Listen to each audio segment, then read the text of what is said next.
ਵਾਹਿਗੁਰੂ ਜੀ ਕਾ ਖਾਲਸਾ ਵਾਹਿਗੁਰੂ ਜੀ ਕੀ ਫਤਿਹ। Civic centre plaza ਦੇ ਵਿੱਚ ਇਸ ਟਾਈਮ ਮੌਜੂਦ ਆ, ਜਿੱਥੇ ਤੁਸੀਂ ਦੇਖ ਸਕਦੇ ਆ ਹਜ਼ਾਰਾਂ ਦੀ ਸੰਖਿਆ ਦੇ ਵਿੱਚ ਜਿਹੜੀ ਸੰਗਤ ਆ ਉਹ ਪਹੁੰਚੀ ਹੋਈ ਆ। ਰੈਫਰੈਂਡਮ ਦੀਆਂ ਜਿਹੜੀਆਂ ਵੋਟਾਂ ਆ ਉਹ ਪੈ ਰਹੀਆਂ ਆ।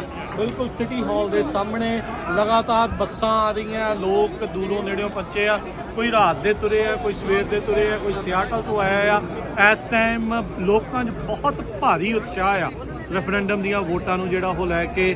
ਸੰਗਤਾਂ ਜਿਹੜੀਆਂ ਆਪਣੇ ਵੱਲੋਂ ਲੰਗਰ ਬਣਾ ਕੇ ਚਾਹ ਪਾਣੀ ਦੇ ਸਾਰਾ ਤੁਸੀਂ ਦੇਖ ਸਕਦੇ ਆ ਵੀ ਇਸ ਟਾਈਮ ਤਕਰੀਬਨ 12 ਵੱਜ ਚੁੱਕੇ ਆ ਤੇ ਸੰਗਤਾਂ ਦਾ ਜਿਹੜਾ ਇਹ ਲਾਈਨ ਆ ਟੁੱਟੀ ਨਹੀਂ ਆ ਤੇ 10-10 ਲਾਈਨਾਂ ਇਕੱਠੀਆਂ ਜਿਹੜੀਆਂ ਉਹ ਚੱਲ ਰਹੀਆਂ ਆ ਤੇ ਬਿਲਕੁਲ ਉੱਤੋਂ ਦੀ ਘੁੰਮ ਫਿਰ ਕੇ ਜਿਹੜੀ ਉਹ ਮੇਨ ਜਿਹੜਾ ਹੈਗਾ ਆ ਜਿੱਥੇ ਵੋਟਾਂ ਜਿਹੜੀਆਂ ਉਹ ਪੈ ਰਹੀਆਂ। ਵੋਟ ਪੈਣ ਨੂੰ ਕੁਝ ਸਕਿੰਟ ਲੱਗਦੇ ਆ ਪਰ ਇੰਤਜ਼ਾਰ ਜਿਹੜਾ ਥੋੜਾ ਕਰਨਾ ਪੈ ਰਿਹਾ, ਪਰ ਫਿਰ ਵੀ ਲੋਕਾਂ ਦੇ ਵਿੱਚ ਭਾਰੀ ਉਤਸ਼ਾਹ ਆ। ਤੁਸੀਂ ਦੇਖ ਸਕਦੇ ਆ ਖਾਲਿਸਤਾਨ ਦੇ ਝੰਡਿਆਂ ਦੀ ਵਿੱਚ ਇਸ ਟਾਈਮ ਪੂਰੀ